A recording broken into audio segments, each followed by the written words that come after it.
Graça e paz, irmãos e irmãs do Messias, tudo bom com vocês? Espero que sim. Vamos aí para mais um vídeo, né?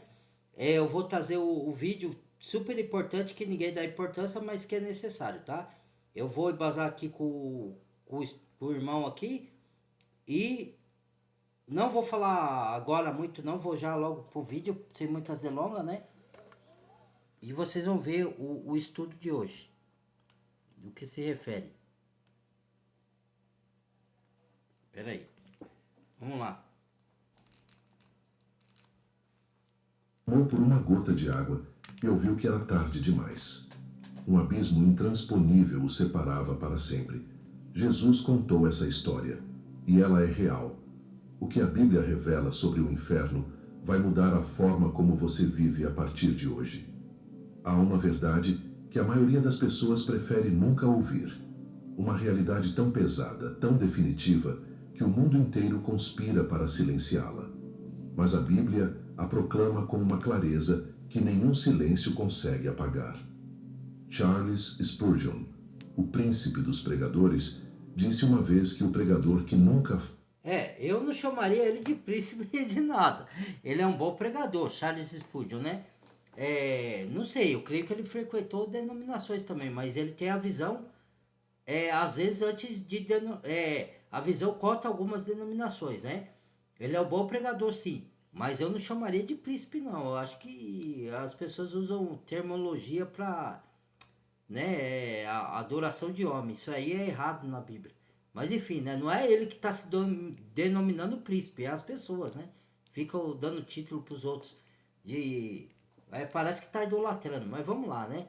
Idolatrar homem. Vamos lá, vamos lá. Reconhecer o talento, reconhecer a sabedoria do homem inspirado pelo Espírito é uma coisa. Você ficar idolatrando a pessoa é outra, né? Vamos lá. está pregando apenas metade do Evangelho. E que metade incompleta essa seria? Pois como pode alguém compreender a grandeza da salvação se jamais contemplou a profundidade do abismo de onde foi O que ele quer dizer resgatado? ali, ó? Que as pessoas nas denominações não pregam o ensino do inferno. O inferno aqui é lago de fogo, tá? Não é, ele vai explicar depois o significado. Vai ser preciso 2 vídeos desses, tá, irmãos? Então, ele está tentando aqui falar que nas igrejas não ensina. E é necessário falar sim. Mas as igrejas não querem falar porque aí as pessoas vão embora. Eles querem quantidade e não qualidade. Eles não querem pregar a verdade. Entendeu? Mesmo porque muitos dos falsos profetas nem creem na existência do inferno. Ele prega para botar terror, para manipular e prender as pessoas no sistema religioso. Ó, irmão, se você sair daqui, você vai se perder, hein? Você vai pro inferno. Se você for para outra denominação, irmão, cuidado, hein? Aquilo lá é heresia, você vai pro inferno. Para botar medo. Né? Eu já falei, vibração no medo te paralisa. O verdadeiro amor expulsa o medo, irmãos. Entendeu? Então, mas as pessoas não entendem isso. Vamos lá, vamos dar sequência. Eu não tenho medo do juízo final, porque os verdadeiros adoradores do Pai não foi destinado para a ira do Pai. Entendeu? O amor expulsa o medo do juízo. Né? Quem tem que ter medo é quem não entregou para o Messias. Esse sim. Vamos lá. Consciência. Consciência que nos aproximamos hoje de um tema que muitos evitam, que muitos minimizam e que é o muitos grande distorcem. Não evitar. vamos nos sentar sobre ele como quem se senta sobre brasas. Vamos sim encará-lo de frente, com a seriedade que ele merece e com o amor que a verdade exige. Porque a verdade, meus amigos, nunca foi inimiga do amor. Pelo contrário, só aquele que verdadeiramente ama é capaz de dizer aquilo que o outro precisa ouvir, mesmo que doa, mesmo que incomode, mesmo que quebre o conforto de ilusões construídas sobre areia. O tema do inferno é um desses temas que revelam o caráter de quem os prega. O pregador covarde o esconde. O pregador sensacionalista o exagera para criar terror. Medo. Mas o pregador fiel, movido pelo amor e pela reverência à palavra de Deus, o proclama... O pregador que prega o ensino do lago do fogo, do inferno, da condenação, tem o pregador que prega para causar medo, para causar domínio sobre as pessoas, para ele dominar em cima delas. Entendeu? Que nem eu te falei para vocês. sair da minha denominação, ó, você vai desviar, irmão, vai pro inferno, ao lago do fogo. Isso é para amedrontar as pessoas, prender ela no sistema, para que eles determinem o que você tem que viver do jeito deles, com a doutrina deles, da denominação dele. Agora, quando você fala do inferno para alertar, para a pessoa não ir para lá, para ela ter a alma salva, você está pregando por amor, mas elas não entendem assim. Ah, não, você está querendo nos botar pavor. A visão dela é essa. Eu vou botar pavor em alguém para quê? Se eu não estou pedindo dinheiro para ninguém, não estou exercendo domínio sobre ninguém, né? Não tem sentido eu botar pavor nos outros.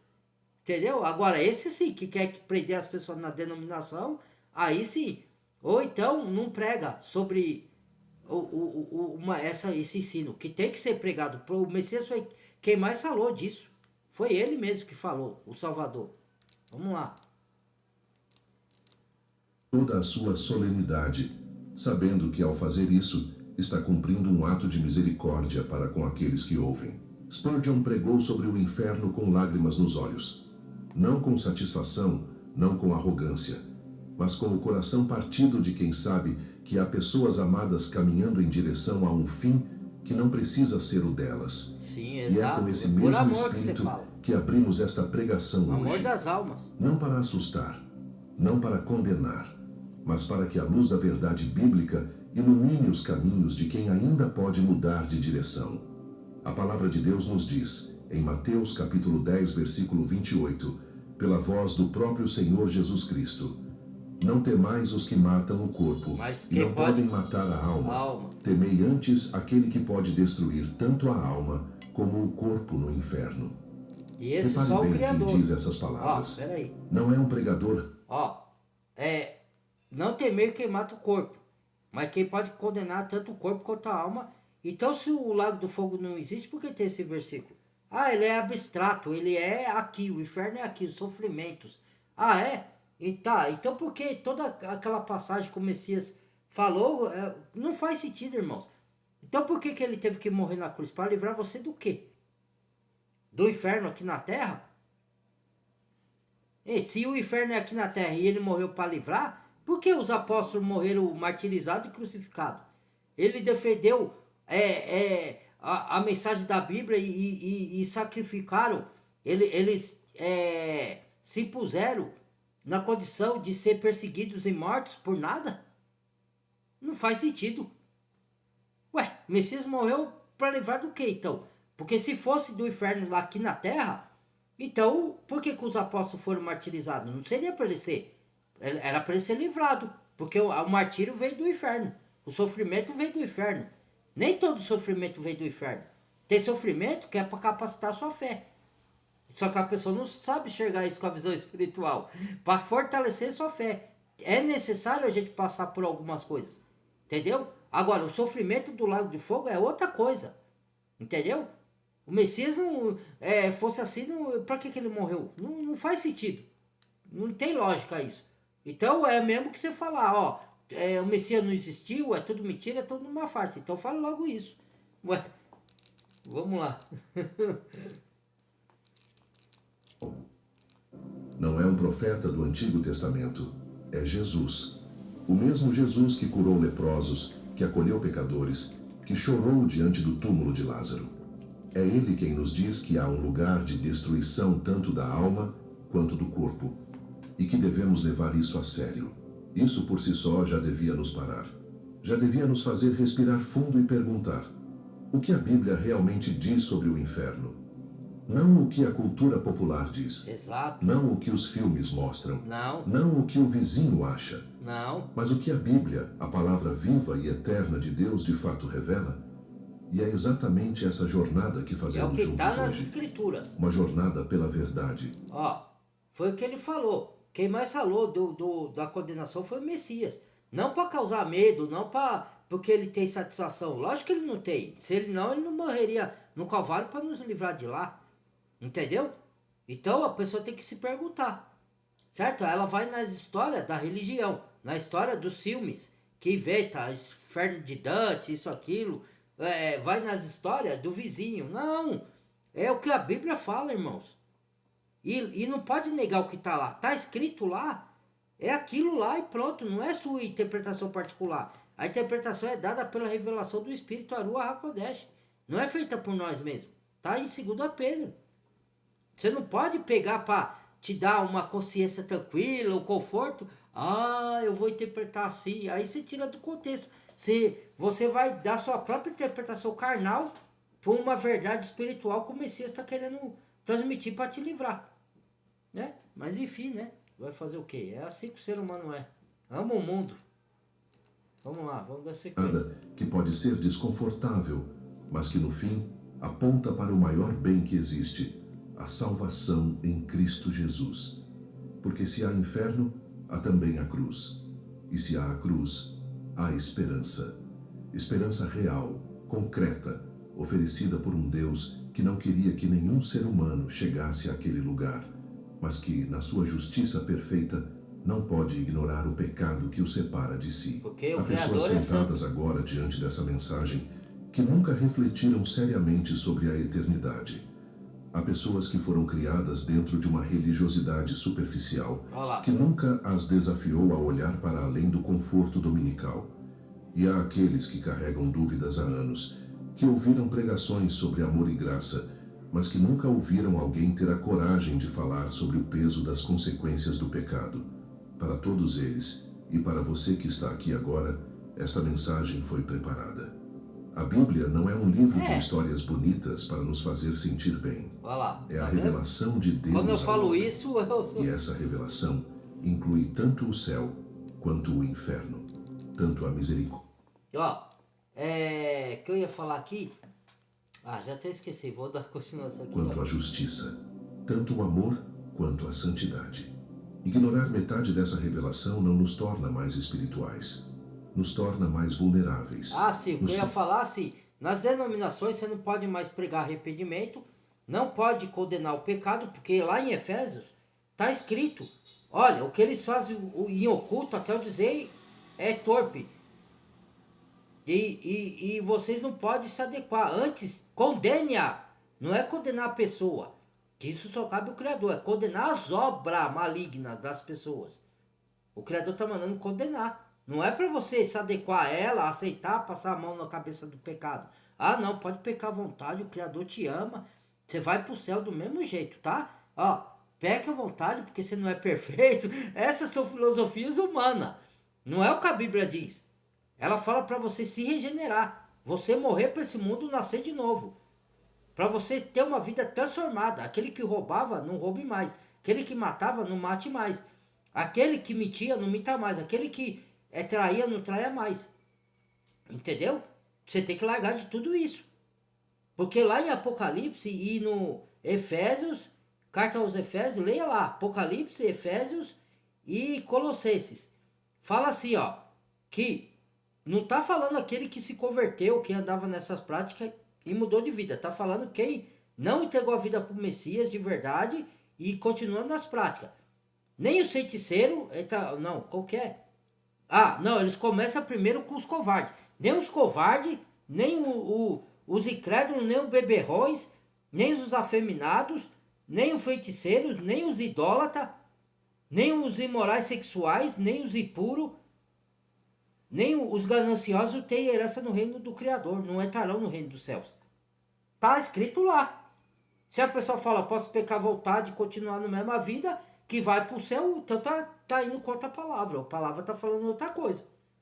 E aí, como é que fica? Aí vem com a história. A Bíblia foi modificada. A Bíblia foi... Que nem tem um amigo meu, que ele, onde trabalha, ele veio, né, com essa conversa aí. Ele fala, puxa, Fernando... Fala mais da palavra, você é um cara bem inteligente na palavra. Eu também, eu estava estudando muito, mas eu dei uma parada aí. Eu preciso voltar a estudar.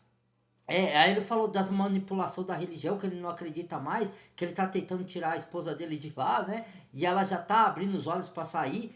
Aí ele falou, mas eu tenho um outro colega meu que é bem inteligente e ele falou que a Bíblia é do diabo, que foi manipulado. Eu falei, não, irmão, não vai nessa linha. Não é isso, não. A Bíblia teve erro de tradução, sim, trocaram os nomes, sim, a gente sabe disso, está na história. A gente não pode negar isso. Mas não que a Bíblia por inteiro ela foi distorcida. Isso daí é outro engano do diabo. Para a pessoa Você vai lá, se você tiver condições, procura também algumas palavras nos originais hebraico para você saber onde tem erro, onde não tem, nas traduções. Eu diria que de 100% das escrituras, 35% foi distorcido e manipulado. Colocaram palavras lá, mas não a Bíblia como toda. Então você não pode ir para os extremos, nem 8 nem 80. Tem uns que não. A Bíblia não contém erro nenhum. Contém, irmãos, contém. A nossa tradução, eu digo, as escrituras tem alguns erros. Mas quem tem o espírito Arua Hakodesh e tem sede de verdade, ele vai se unir com outros irmãos que tem mais conhecimento, ou ele vai buscar ele mesmo se aperfeiçoar para ver aonde que tá os erros na nossa tradução e os nomes que foram trocados.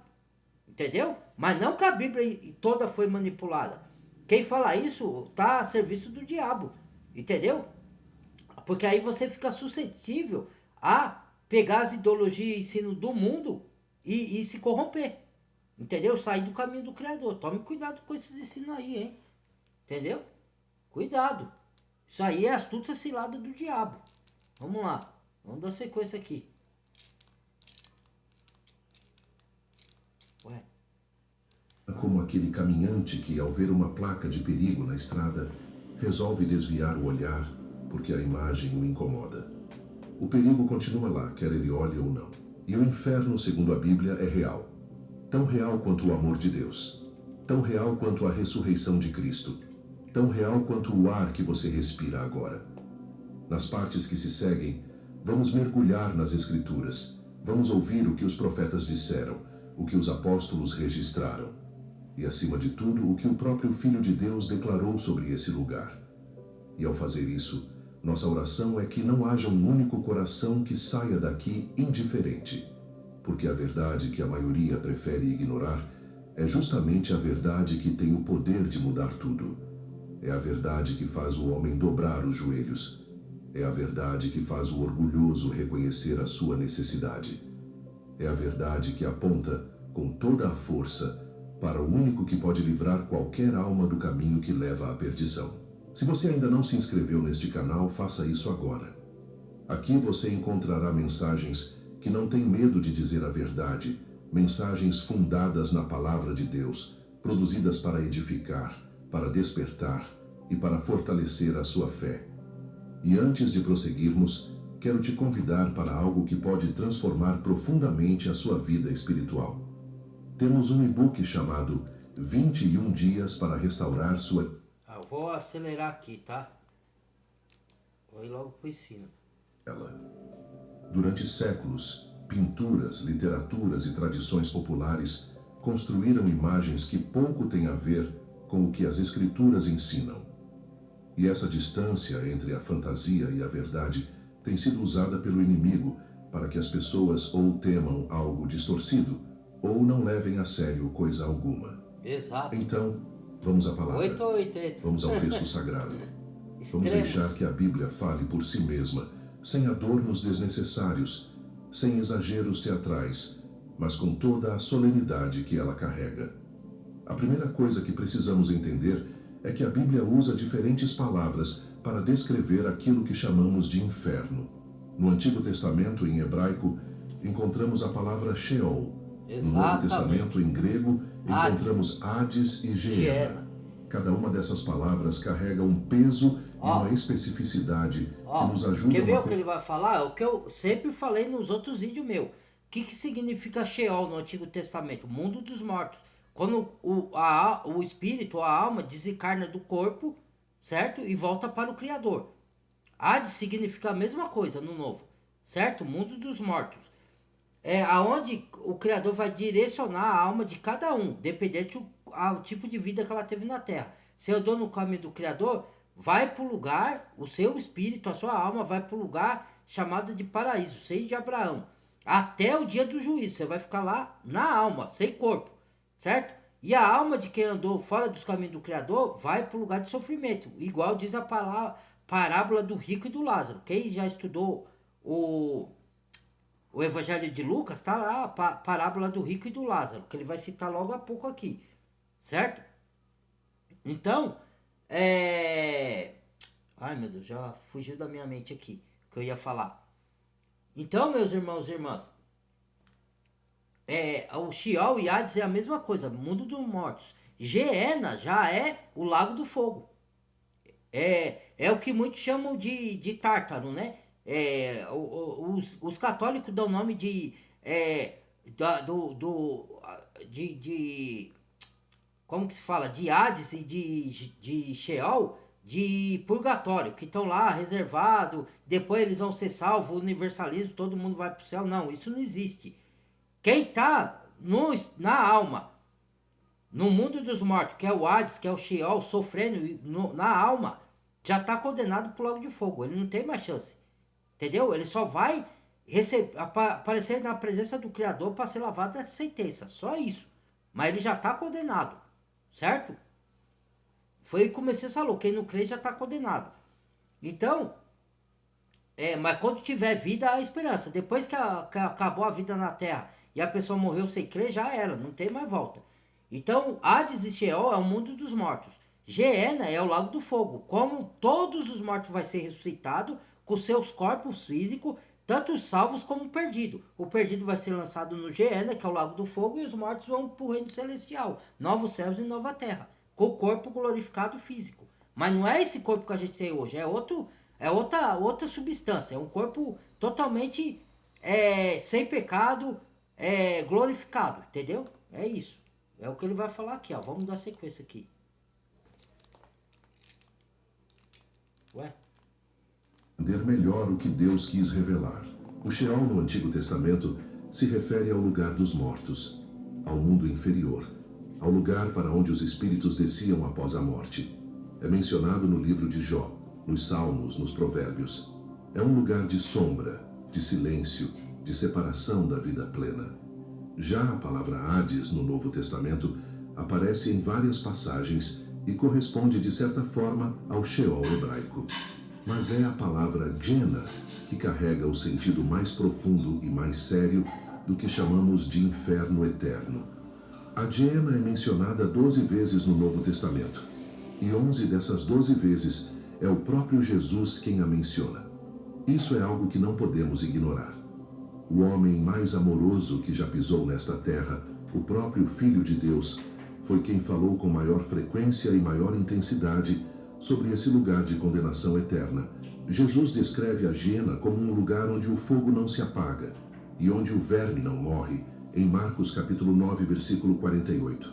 São imagens poderosas. São imagens que comunicam algo que a mente humana tem dificuldade de absorver. Tem, porque ela não quer pensar nisso porque ela acha que todo mundo vai pro céu. Quando a pessoa morre, um ente querido, a pessoa já fala logo, foi para perto do papai do céu. Como é que ela sabe? A não ser que ela viu que a pessoa viveu uma vida piedosa, que ela creu na morte e ressurreição do Messias. Aí tudo bem, aí eu concordo. Mas se ela não sabe se a pessoa viveu essa vida na fé, na morte e ressurreição do Messias, como é que ela fala que ela foi pro céu? Ou foi pro inferno? Isso depende do Criador. Não é nós que determinamos. Entendeu? E eu vou falar aqui do Geena também. Pera aí, só um minutinho aqui, irmãos. Vou deixar para vocês que não tem fim. Pera aí. De uma separação que é definitiva. De um estado que não tem reversão. Em Mateus capítulo 25, versículo 46, Jesus declara: "E estes irão para o castigo eterno, mas os justos para a vida eterna." A mesma palavra grega usada para descrever a eternidade da vida dos justos, aionios, é usada para descrever a eternidade do castigo dos ímpios. Exatamente. Isso significa que a duração de um é a duração do outro. Se o céu é eterno... Agora eu pergunto, se tem vida eterna, você vê que a pessoa, ela crê naquilo que lhe convém e não no que está escrito? Se tem vida eterna e a palavra diz que tem morte eterna, por que as pessoas falam que não existe o lago do fogo da condenação eterna? Por que alguns que se dizem calvinistas tira a palavra eterna de equação e fala: ah, mas no grego não tem eterno. No grego pode não ter, mas a gente sabe que o grego também tirou muitas coisas das escrituras, inclusive o nome do Salvador e do Criador. Eu estou mentindo. Agora, no hebraico tem castigo eterno. Não tem no grego. Então você vai pela filosofia grega do Novo Testamento, que quem traduziu o Novo Testamento foi os gregos, concordo. Foi a língua grega. Foi escrito em grega. Mas deveria ser escrito em hebraico. O correto era esse. Certo? Aí os gregos fizeram muita modificação, junto com os romanos. Mudaram os nomes, mudaram as datas, mudaram os calendários, mudaram algumas passagens bíblicas nas traduções. E todo mundo sabe disso, só que os religiosos negam isso. Eles vão até nos perseguir e falar: cala a boca, seus hereges, não fale isso, vocês estão indo contra a palavra. Quem está indo contra a palavra são eles, certo? Porque é o puro evangelho, sem mácula, sem rúcula, sem religiosidade, sem nada.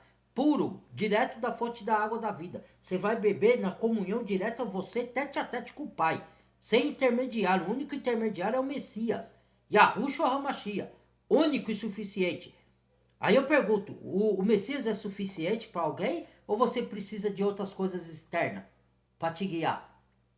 Aí que eu pergunto, mas o Criador usa homens. Claro que usa, eu sei disso. Mas você sabe se o que esses homens ensinam estão de acordo com a palavra do Criador? Porque o que os apóstolos primitivos e os discípulos primitivos, a igreja primitiva pregava, estava de acordo.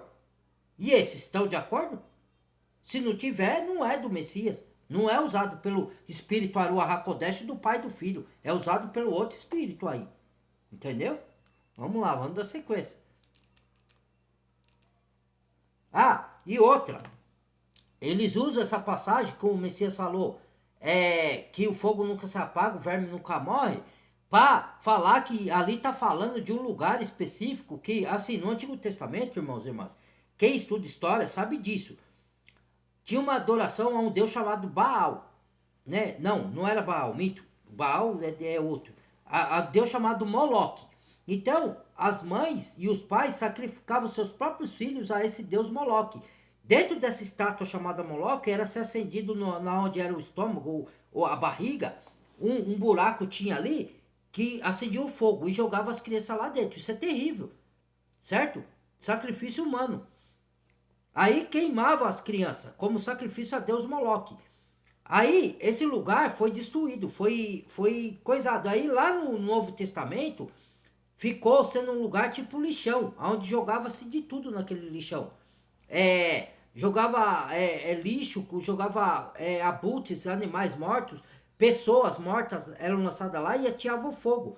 E tinha muita coisa inflamável nesse lugar, então o fogo nunca se apagava ali. E o verme, tinha verme que nunca morria, né? Os vermes que estavam no meio dos lixos e tal, né? Que nem barata é difícil, um inseto difícil de morrer. Tô dando um exemplo aqui, mas os vermes não era só barata. Então, disseram que o inferno era esse lugar físico. Não, o Salvador estava pegando uma realidade no nosso cotidiano físico que existiu esse lugar, para ensinar uma verdade espiritual do lago do fogo do inferno que existe, espiritualmente falando. E ele vai existir num lugar reservado, em uma dimensão que vai se concretizar no final dos tempos. E as pessoas vão ser jogadas lá, as que não creem. Certo? Se esse lugar não existe, então vamos pegar a parte assim que fala de Apocalipse, que o anti-messias e o falso profeta foi lançado no lago do fogo.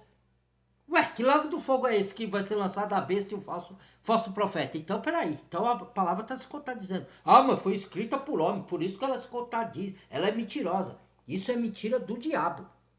Certo? É porque as pessoas não querem entender, porque elas querem viver em pecado e não querem acreditar que vai ter uma punição eterna. Então ela, para aplacar sua própria consciência, o inferno não existe, o diabo não existe, nada existe. Aí ela nega tudo que está nas escrituras. Ela só pega, igual o espiritismo, só pega a parte da escritura, que é a parte conveniente, elevação espiritual.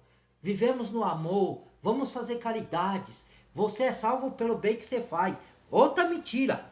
Porque a palavra é bem clara que você não é salvo por obras, e sim única e exclusivamente pela fé na obra que o Messias fez no Calvário, dele morrer e ressuscitar e pagar nosso pecado. A gente faz boa obra como consequência depois da gente ter tido fé na obra do Messias. Não é para ganhar salvação a obra. A gente ganha salvação pela fé na obra do Messias, não pelas obras que a gente faz. Tá bem claro isso na palavra. Então é muito conveniente você pegar só o que te convém e distorcer a palavra para levar um engano. Aí as pessoas estão pensando que vai fazer boa obra e vai para o céu. Quando elas morrerem, elas vão se cortar num lugar de sofrimento e vão falar: mas eu ajudei os pobres. Meu Pai do céu, misericórdia, Yahusha, abre os olhos espirituais dessa pessoa. que o Messias falou lá em Mateus? Nem todo aquele que diz Senhor, Senhor, entrará no reino do Pai, somente quem faz a vontade do meu Pai. Naqueles dias me dirão, em teu nome expulsamos demônios, não fizemos maravilha, não alimentamos enfermos, não curamos enfermos, não alimentamos os pobres, não vos conheço, diz o Messias. A parte de mim, vós que pratica iniquidade. No outro texto está escrito, aparte-se de mim, maldito, para o fogo eterno preparado para o diabo e seus anjos. Se o inferno não existe, como que foi preparado para os anjos o lago do fogo? Porque eles estão presos em calabouço e trevas da escuridão. Leia o livro de Judas, 2 Pedro e livro de Gênesis. Está escrito essas mesmas coisas nesses 3 livros. Leia lá, tem peito para ler? Como que você fala que a gente está mentindo? Se você não vai conferir nas... Ah, mas a escritura foi feita por homem, é manipulada. Então acredite no que quer, irmão. Aí eu não posso fazer mais nada. Eu acredito na palavra da verdade. Cada um acredita no que quer, certo? Então não é imposto. Ninguém pode obrigar ninguém a acreditar na Bíblia. Certo? Eu estou falando para quem se diz que é seguidor do Messias. Certo?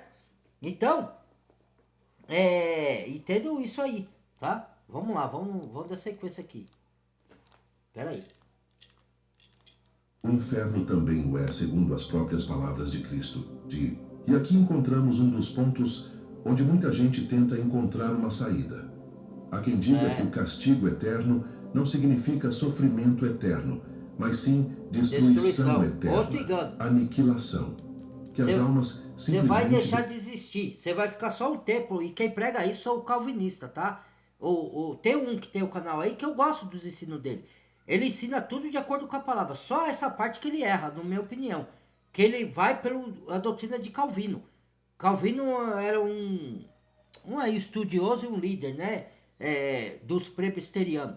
Aí ele pega assim, que você vai sofrer um pouco lá no Lago do Fogo, depois você vai ser aniquilado, deixar de existir. Só vai ter as consequências. Isso não está na Bíblia.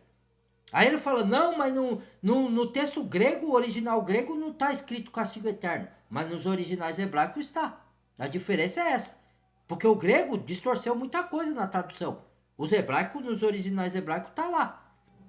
Os judeus acreditam os judeus messiânicos, eu estou falando, que crê no Messias. Ele acredita na condenação eterna. Pode perguntar a qualquer judeu messiânico.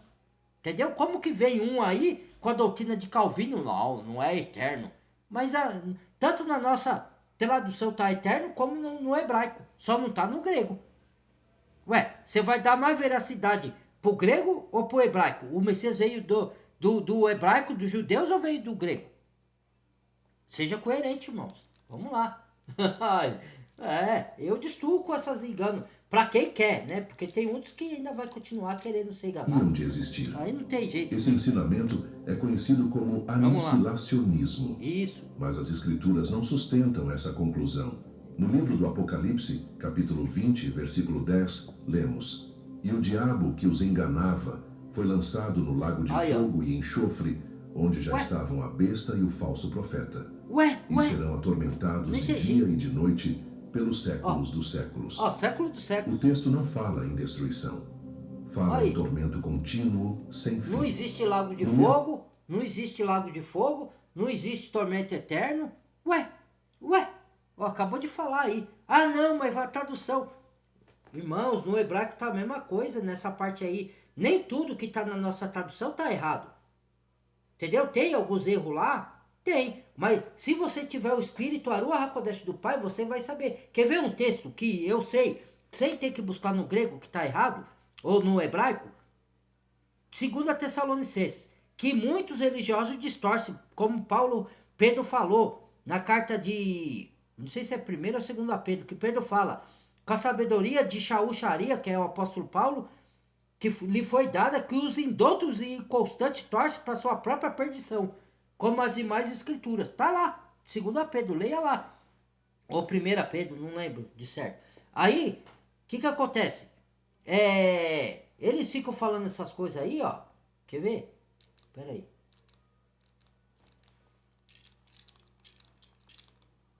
Capítulo, versículos 14 e 15, lemos sobre o lago de fogo como a segunda morte. E que aquele cujo nome... Aí fala que não tem inferno, não tem lago de fogo, não tem nada. Aí lubridia a pessoa. Aí a pessoa acha que ela está indo para o céu por fazer boas obras, por ser caridosa, e ela está indo para a perdição e não está percebendo. Por quê? Porque a pessoa manipula. Ó, quer ver? Como eu ia falar, 2 Tessalonicenses. Olha o versículo que dá para você entender que foi distorcido ali, pelas traduções. Quando fala assim, ó, e será revelado o iníquo, qualquer, até que o que está no meio, e pedindo a revelação do iníquo seja tirado. Aí eles falam que quem está no meio pedindo a revelação do iníquo, que é o anti-messias, é a igreja. Não, ali não fala de igreja, não. O contexto ali está falando, essa palavra que está ali, ó, escrita, até que do meio seja tirada, não existe no original. Entendeu? Então, é outra palavra. Ali é o tempo determinado. Não é a igreja que está impedindo a revelação do anticristo, é o tempo do Criador. É ele que determina quando as coisas vão acontecer, até a revelação do iníquo. Entendeu? E aí as pessoas a igreja denominacional distorce esse texto. Aí fala que a igreja vai ser arrebatada antes. Isso é um erro, é um engano. Porque o texto não diz nada disso de arrebatamento secreto. Ela diz, ainda se for para Mateus falar, após a tribulação daqueles dias. Entendeu? Então, após a tribulação não é destinada para os ímpios. A tribulação sempre foi destinada para a igreja, para provar a igreja. Os discípulos passaram pela tribulação, os hebreus passaram pela tribulação, a igreja tem que passar pela tribulação. O que vai vir para os ímpios é ou a condenação, é a ira do Criador. Nós não fomos destinados para a ira do Criador, e sim para a salvação. Mas para nós vem a perseguição do anti-messias, vem a tribulação. Entende isso? É isso. Não tem ali no 2 Tessalonicenses, eu sei onde está o erro. Entendeu? Porque eu tenho o Espírito que me guia. Agora, quem não tem o Espírito não sabe discernir isso daí.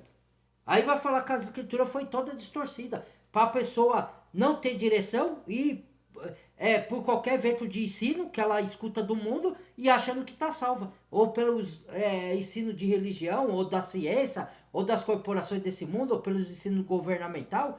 Ou então ela vai buscar só nos livros apócrifos. Aí pega um monte de... Porque tem livros apócrifos que está de acordo com as escrituras que está hoje que a gente tem. Mas tem outros que são heréticos, que fala de feitiço, que fala de muitas outras coisas que está de desacordo com as escrituras. Para você estudar livros apócrifos, você tem que estar já avançado no conhecimento, porque senão a sua mente vai ser corrompida. Aí você não vai saber filtrar, vai pegar os livros apócrifos e vai descartar a Bíblia que a gente já tem, vai falar que ela não serve e vai falar que o verdadeiro cano é o livro apócrifo. Isso é um erro, irmãos. Tem muitos que já estão fazendo isso, viu? Tá querendo descartar as Bíblias quando o oficial que tem, porque tem erros ali, tem. Mas ela não foi distorcida como todo. Você tem que saber aonde está o erro e aonde não está. Certo? Para isso você precisa estudar. Então, você não pode pegar os livros apócrifos e falar, não, os livros apócrifos são verdadeiros, essas escrituras são falsas. Aí você vai cair na condenação e no erro. Sinto lhe dizer. Vai indo na onda desses pregador do YouTube, esse herege, que, ó, tome cuidado, irmão. Saiba filtrar as coisas. Pelo amor do Criador. Vamos lá, vamos dar sequência.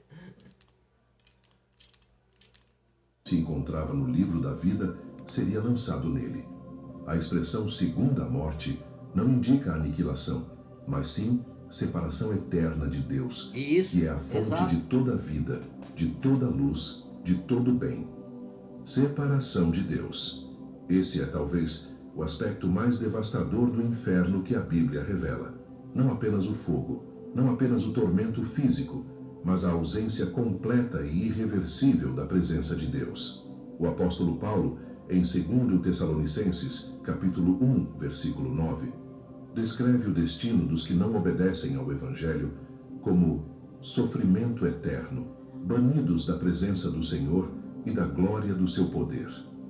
Ser banido da presença do Senhor. Imagina isso.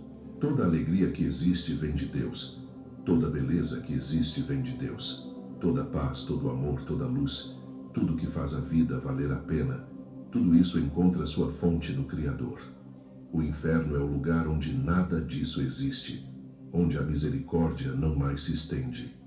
onde a graça não mais A alcança, presença do onde o Criador não vai estar arrependimento lá. não mais tem efeito. Já era. É o estado de quem escolheu, ao longo de toda a sua vida, viver de costas para Deus, e que na eternidade recebe exatamente aquilo que escolheu, a ausência de Deus para sempre. E é aqui que a parábola do rico e Lázaro, em Lucas capítulo 16, nos oferece um retrato devastador. O homem rico, que em vida viveu no luxo e ignorou o mendigo Lázaro à sua porta, após a morte se encontra no Hades, em tormento. Ele vê Lázaro ao longe, no seio de Abraão, e clama por uma gota de água para refrescar a língua. E ouve as palavras mais frias que alguém pode ouvir. Entre nós e vós há um grande abismo, de modo que os que querem passar daqui para lá não podem, nem os de lá passar para cá. Um grande abismo, uma separação intransponível. Não há ponte, não há segunda chance, não há negociação após a morte. Isso daí, ele A não Bíblia está é falando absolutamente isso, clara nisso. gente, É reservado aos homens morrerem como o uma religioso, vez. para botar medo em ninguém. Ele está falando a realidade que está na Bíblia. Muitos acham que essa parábola é uma história só. Não é. O Salvador, ele está ilustrando uma história fictícia para falar de uma realidade, ou fictícia. Ele está falando de uma história que é real para falar de outra história espiritual que vai acontecer no final dos tempos. Entendeu? Mas as pessoas, elas distorcem. E inclusive pessoas que saem das denominações ficam pregando, não, o inferno aqui ou não existe, o diabo não existe, a religião inventou para botar medo. Não, irmãos. A religião manipula muita coisa. Ela inventa muita coisa, ela distorce sim muita coisa. A gente já sabe disso. Que é Babilônia, é confusão a religião. Mas tem coisa que ela fala que está de acordo sim. Inclusive o lago de fogo, isso existe. Entendeu? Tá nos textos hebraicos o lago do fogo. Quem fala que não tá é mentiroso, tá fazendo o papel do inimigo. Às vezes, é o que eu falo, a mesma pessoa que pode falar 90% certo, se ela falar 10% é o suficiente de veneno para desviar a pessoa da verdade. O próprio Messias falou, um pouquinho só de fermento leveda toda a massa. Ele usou o fermento como uma figura para falar dos ensinos e doutrinas errôneas, que não precisa muito. Só um pouquinho de ensino errôneo já corrompe a mente da pessoa, se ela não tiver firmada na rocha da palavra.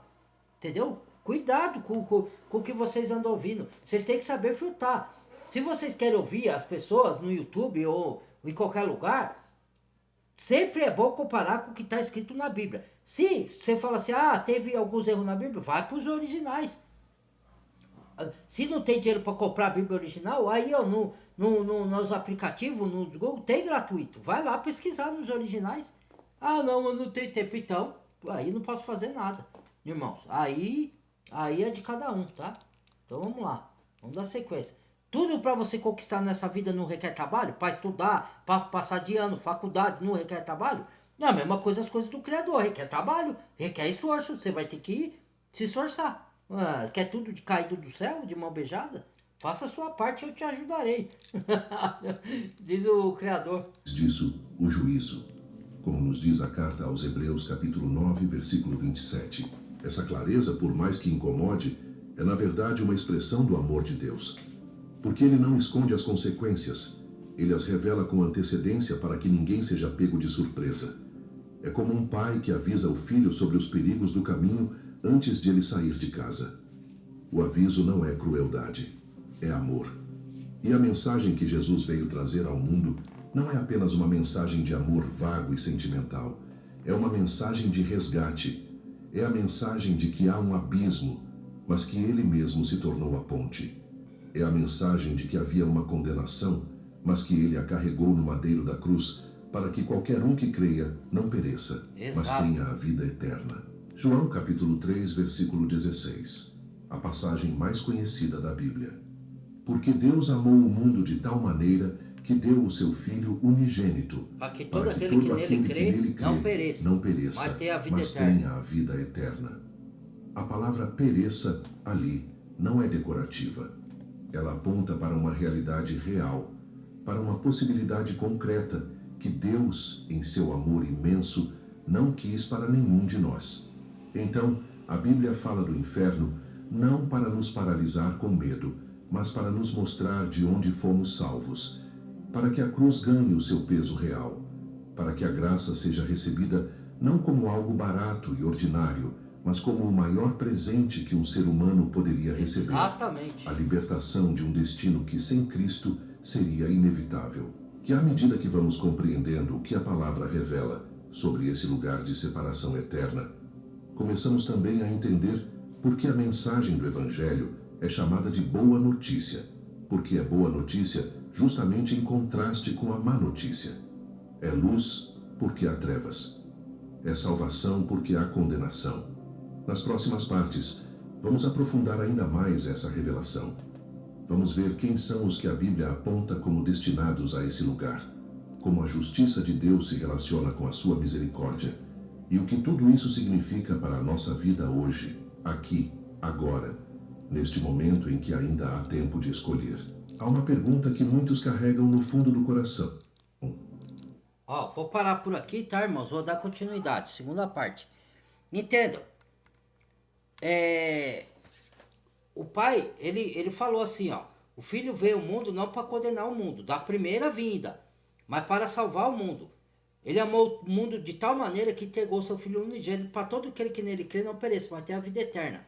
Ele entregou pelo mundo todo. Quando ele fala de mundo, ele não fala o sistema desse mundo corrupto. Ele fala as pessoas. Certo? Você tem que saber diferenciar o sistema do mundo caído com o ser humano que ainda enquanto a vida há a esperança de salvação, se ele quiser. Por que, que o Criador criou o lago do fogo? Se ele é um Deus de amor? Porque ele deu o hábito para o ser humano. Porque ele deu o hábito para os anjos. Porque ele não quer ninguém roubou. Ele não é o ditador. Você tem que me adorar à força. Porque eu sou o Criador, que nem os calvinistas falam. Eu sou o, como que é? O soberano. Então eu mando pro inferno quem eu quiser para mostrar a minha soberanidade. Não, eu não acredito nisso. Porque ele não seria um Deus de amor se ele fizesse isso. O Criador de amor, né? Deus eu falo para quem conhece como Deus, tá? Eu chamo de Yahweh, de Criador, de Pai.